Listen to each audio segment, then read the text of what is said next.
En aquesta ocasió el que aprendrem és a fer servir l'eina de copiar i enganxar. Aquí tenim la figura.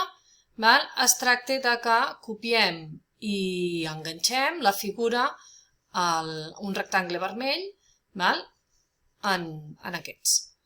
Nosaltres passem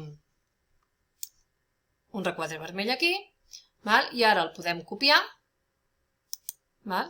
i podem enganxar. Aquí tenim això, també podem fer Ctrl+V, Ctrl+C, igual que sempre. Si jo enganxo, veieu que s'enganxa aquí al costat, llavors tu ara pots agafar aquesta figura i moure-la. Us recordo que si movem així es mou de forma horitzontal sempre. Si jo vull ajustar més bé, doncs sempre puc canviar-me la vista del meu pla de treball. Una vegada copiat, jo puc anar enganxant, si torno a enganxar, se'm torna a enganxar aquí i llavors jo puc anar arrossegant les meves figures al puesto exacte.